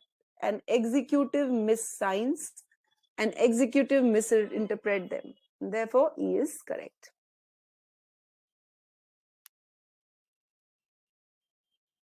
Okay, so guys, are we clear with this? I don't see any questions. Are we clear with this question? Shall I bring up the last question of the session? That's also an interesting question, I mean, I think most of you will get it right, because by now you have kind of become a little bit comfortable, I think, with the intended meaning approach. Wonderful, guys. Let me bring up the next question then. There it is. Have fun. I'm just going to bring up the polls and mute myself. If you haven't done so already, and let me start my countdown. 10, 9, 8, 7, 6, 5, 4, 3, 2, and 1. So I am going to end the poll, guys. There is a very interesting fact that I'd like to discuss with you. So just hold on to that thought. Okay, let me end the poll here. Okay, so I have got 26% of you believe A is the correct answer. 10% of you believe B, 10% believe C, 26% believe D, 26% believe E. That's what I meant by, it seems as if you're not sure why something is correct. All right.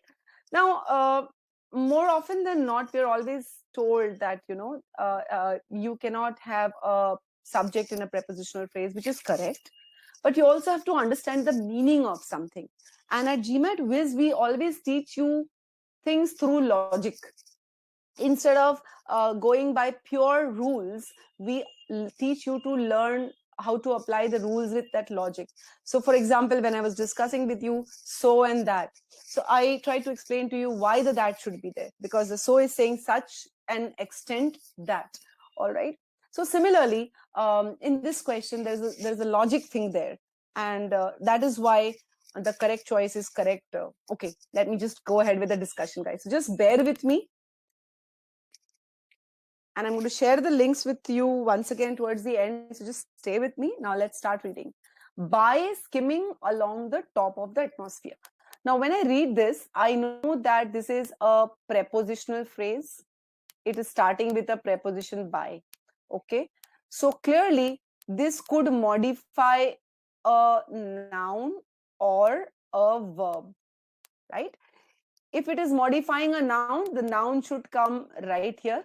If it is modifying a verb, it can modify the verb from far away. But clearly here, when we say by skimming along the top of the atmosphere, we're talking about something that can actually skim along the top of the atmosphere.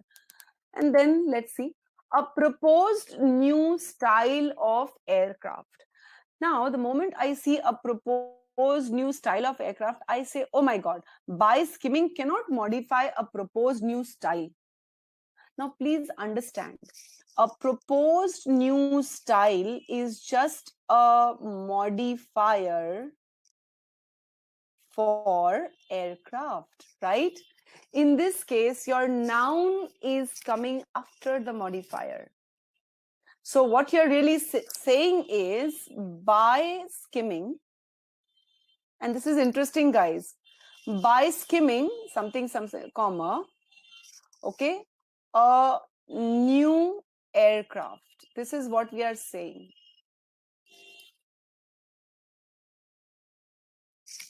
Isn't this beautiful, guys? Let me ask you this question. How do you like this? Yes? Have you ever thought about this in this manner? How do you like this idea of understanding something based on logic and not just grammar? All right. And this makes life smooth, because if you look at grammar without logic, I'm going to miss out on this question. All right. I'm going to miss out on this question. And that rigidity of grammar is something that we attempt at GMAT to minimize. All right. You apply rules with logic. So here, what is the logic? What is skimming along the top of the atmosphere? A new type of aircraft. Okay. But because a proposed new style is written right at the beginning, you don't even look at what it is supposed to mean. All right. Okay. So as we can see here, so far it makes sense. Thanks, Julia. Julia finds it mind-blowing. Yes, Julia, when I came across this question, even I was like, oh my God. This brings me to that issue about when we say a number of books, and then we say the number of books. So if you look at these two phrases, in the first one, what is the subject? What is the subject here, guys? What is the subject in the first phrase? Quickly tell me. In a number of books, what is the subject? You can reply in the chat box. Because again, this is a very important concept. A lot of you got this question wrong because you thought that a proposed new style. So Julia is saying the number is the subject. So let's say now I extend this sentence. A number of books are on the table. Okay. And the number of books on the table is small. So in this one, as I said again, what is on the table? Number is on the table. What is the subject? Yes. So in the first phrase, the subject is not number. Vimal, Shweta, Nitish. Okay. The subject is not number in the first phrase, first clause, first sentence. Okay. The subject is books. Good. Harsh says books. So let me explain the concept. Here we are saying many books are on the table. So this actually simply is a modifier. Many books are on the table. But if you look at the second sentence, the number is small. So the subject is the number. And that is the logic behind why the number should be singular and a number of should be plural. All right. So here when you say a new style of aircraft, your subject is aircraft, not the proposed and the new and the style. They are all modifiers. All right. Is that clear, guys? All of you? Good, Carla, Shan, Julia. Yes, books are. Thank you. So I hope you like this small demonstration, and the entire GMAT quiz platform is full of such logical explanations so that you don't have to mug up the grammar. You don't have to remember or by heart the rules. You have to understand the logic and you have to apply the logic. All right, so let's get back to analyzing this question. So we are saying by skimming along the top of the atmosphere, a new aircraft could fly. So I'm okay so far. Could fly between most points on Earth. All right. So could fly between most points. All right. Makes sense. On Earth in under 2 hours. All right. The time frame of the verb. According to its proponent. So according is a preposition, and instead of writing it at the beginning, I'm writing it at the end, which is fine because at the beginning I've got a modifier. I don't think there is anything wrong with the sentence. What we're saying is the proponents of a proposed new style of aircraft think something. According to them, the proposed new style of aircraft, so the new aircraft could fly between most points on Earth in under 2 hours. And the newly designed aircraft could fly between most points by skimming along the top of the atmosphere. So sentence A as it is correct. Those of you who got it right, check. Did you get it right because you knew this, whatever I have explained, or did you mark it because you were able to eliminate the others? So sometimes, in fact, most of the time, elimination works rather than just justifying something, because we could justify every choice as the correct answer, but that's not the aim. That is not what we should do. So let's quickly look at why the other choices are incorrect. All right, so let me see. B, by skimming along the top of the atmosphere, proponents. Here it means the proponents are going to skim along the top of the atmosphere. That means we will find the supporters of the new style flying in the air. My God. So I'm not even going to look at the rest of the sentence because this is so very grossly incorrect. Okay. So proponents of new style of aircraft say it could fly. So it here probably would refer to the between most points. So this is out. A proposed new style of aircraft, which basically means new type of aircraft. Okay, I'm okay with this. Could fly between most points on Earth in under 2 hours, according to its proponents. Now this is it the Earth's proponents or the aircraft's proponents? Well, logically it should be aircraft's proponents with it skimming. This is unnecessarily long. With it skimming along the top of the atmosphere. So the idea was by skimming, as a function through something, the aircraft could do something. And here it's like with its skimming, it could fly. So skimming is a separate function and flying is a separate function. Totally different. Totally wrong, actually. D, a proposed new style of aircraft, say its proponents, could fly between most points on Earth in under 2 hours because of its skimming. This is totally wrong way of saying it. Because of its skimming, no. We are saying by doing X, okay, Y could do Z. All right. So that's the structure we are following. I always try to identify these skeletons. So D is also incorrect. Let's look at E. According to its proponents, all right, skimming along the top of the atmosphere makes it possible. So this is the subject here. Makes it possible. Makes what possible? Makes it possible. There is no antecedent, no NP pair. Okay, that a new makes it possible. So here it's like a placeholder unnecessarily, that a proposed new style of aircraft could fly. So this whole thing is very redundant, roundabout. Skimming makes it possible. Makes what possible? All right. So there we have it, guys. Yeah, good. That's a good strategy, MC Mac. But I would say get the meaning.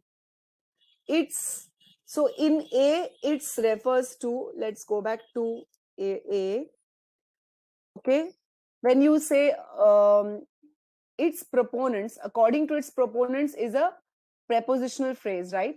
So whose proponents can we be talking about?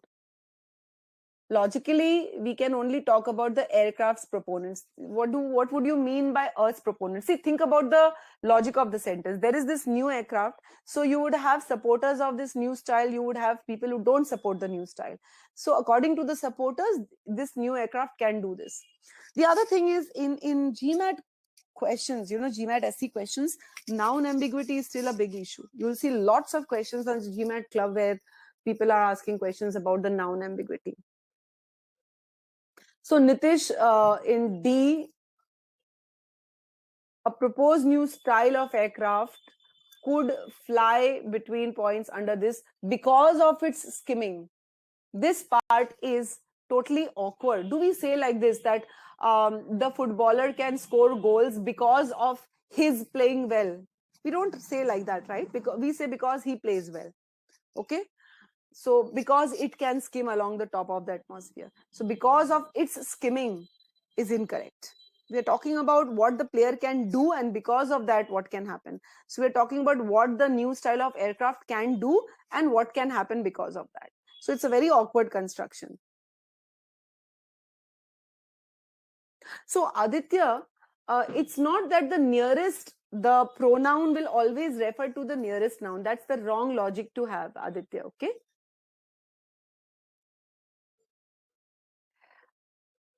So thank you, Julia, for that anecdote.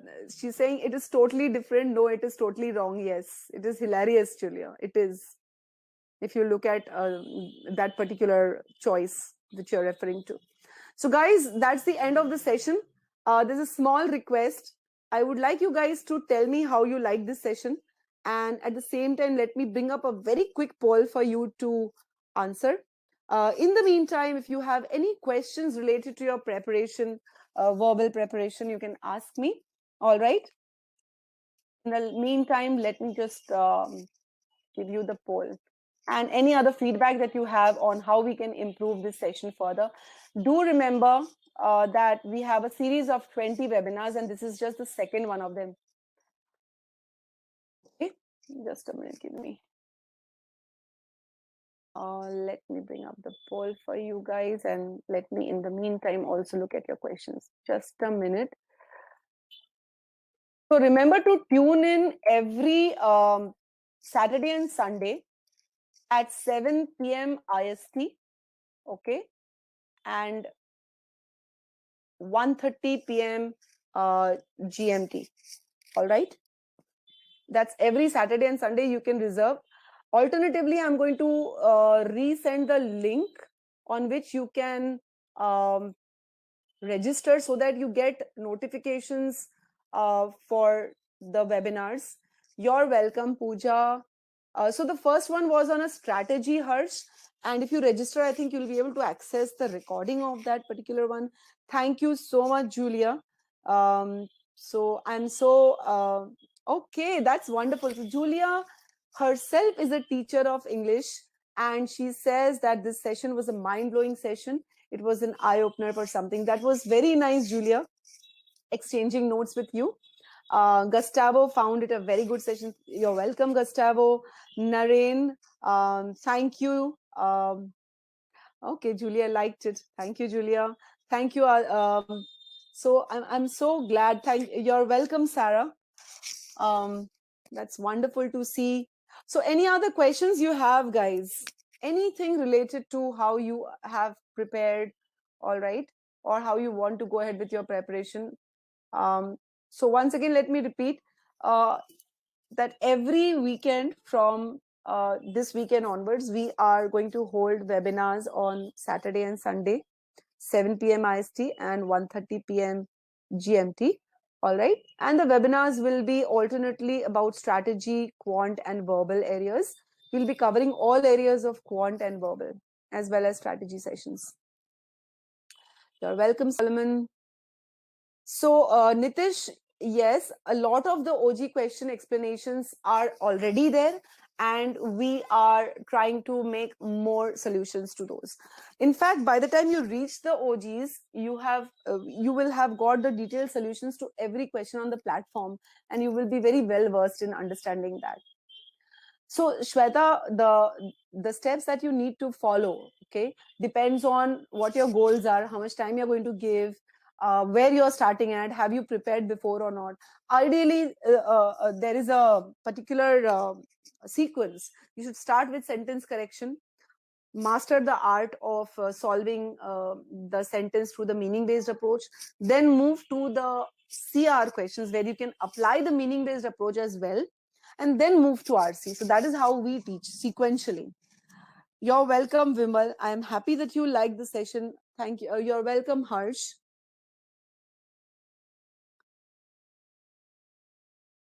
What happens at GMAT Viz is like you're going through every choice in such a manner that so you're just starting, Shweta. In that case, you should start with sentence correction and start with a course which will teach you how to break and read sentences, how to approach an SC question through that meaning based approach. You're welcome, Mubashir.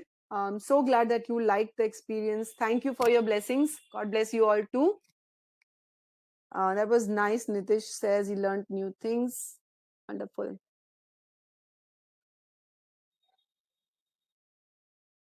Okay. I hope all of y'all got that link, guys.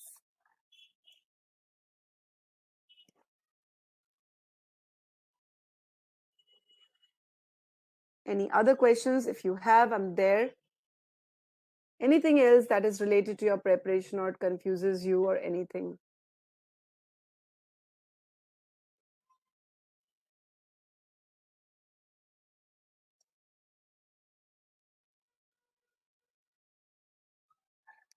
Okay, I can just see a question coming up. It's not reflecting yet. So, okay, now it is. All right. Pooja, I haven't got a PDF ready, although I think I can just give me a moment. Just a moment. I think I can just make it up. In the meantime, let me see if I have any other questions. So, Pooja, you'll have to just wait for a couple of maybe a minute while the PDF gets converted. I usually have the PDFs ready, but this time, okay, let me just export this. So the PDF is getting converted.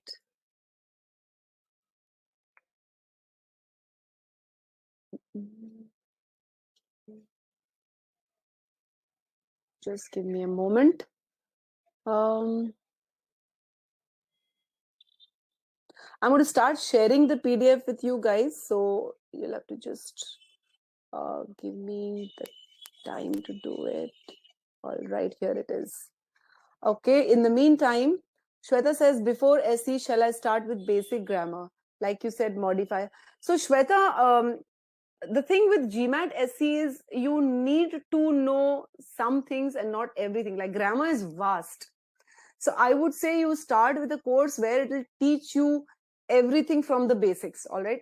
As you said, you're just starting. So you will need to start from the basics. You have to understand right from the code, like how is a sentence constructed, for example. All right. You have to learn right from there. So you have to take up a course which tells you, okay, this is how a sentence is constructed. The elements of a sentence are subject and verb, and how additional information is added to it, and so on and so forth. All right. So yes, you have to start from absolute basics. Again, start with a course which helps you understand the basics in a very meaningful manner. So there are courses which teach you a lot of rules and regulations. Okay, but that will simply confuse you further. Let me just, I think, so I am just going to, I have started sharing the PDF of the session, guys. Pooja, I hope you can see the session, the PDF, sorry. You can download the PDF, and in the meantime, let me, so you can register at that link for a free trial, or you can connect with us at support at gmatviz.com, or you can connect with us on that WhatsApp number. So welcome, Gustavo. Harsh, yes, I understand that. Um, so I think you should talk, you should book a session with Piyush, who is our co-founder, all right, and have a talk with him regarding your financials, all right. So there are discounts usually going on, Harsh. I think he's the one who handles it, so you'll have to talk to him about it, all right. The point is, if you really want to do well, you'll really have to take some stance, all right. Unfortunately, there are a lot of courses which claim to be helpful, but they don't, and that is where I guess GMAT pushes in. So Shweta, the other thing that I wanted to tell you was, take up a course which will kind of help you understand things, not mug up things, all right. In fact, you can try our trial version, Shweta, and see how you like it. And then you can take a decision. You can also book a call on Calendly with Piyush. So if you visit our website, you will get a link where you can book a call with Piyush, and he'll have a talk with you related to what you should do. You can connect with Piyush Shweta at that WhatsApp number as well. All right. So Harsh, Shweta, both of you can connect with Piyush on that WhatsApp number. So that was great, guys, hearing from you. See you all the next weekend. I think next weekend I have another SE session, and I hope to see a lot of you there again next Sunday. Before that, on Saturday, you will have a quant session. You're welcome, Harsh. I really hope we can get you to your okay, Shweta. Thank you so much. So, guys, let's meet again on Sunday. Let's have our next rendezvous on the 21st. And before that, you can attend the quant session on 20th. All right. So, guys, I'll wish you all a very good day if you have just started your day, like Gustavo, Sarah, Julia, and a very good night to all of you out here in the East. Thank you, guys. I'm going to end the session now. So, keep tuned in for the next 18 sessions. Bye-bye.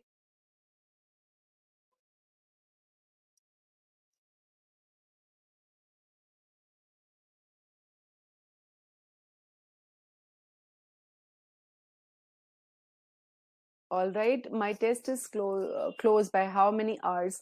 So Harsh, it depends. What we will usually do is we, you need to identify how many hours you can give in every day. So when is your test? When you say your test is closed by, when are you taking it? All right, when are your deadlines? Suppose you have, let's say, a month time on hand. How many hours of the course? Well, the course is pretty extensive, Harsh, but you need not do all portions of it at the same speed, because from your queries, I can understand that you have already done some preparation. If your exam is on March 25th, then you have slightly more than a month. I should say ample time to cover the course. I'm talking about the verbal portion. Harsh, I don't know if you're also if you also have to improve on the quant portion. So if the quant is also there, then I think you would need to put in at least every day about 5 to 6 hours. So I think that you can do easily. If you're able to give that much of time, you can easily do both the portions. Ideally, what we do is with a personal tutor, we kind of plan out like how your. So if your quant is already at Q48, I think a month is more than enough for you to cover our course. Don't worry about that, Harsh. Talk to Piyush about it. He'll also talk to you about it. All right. You're most welcome, Harsh. Really hope that we can help you out. So I'm just going to sign off now. I think I don't see any other questions.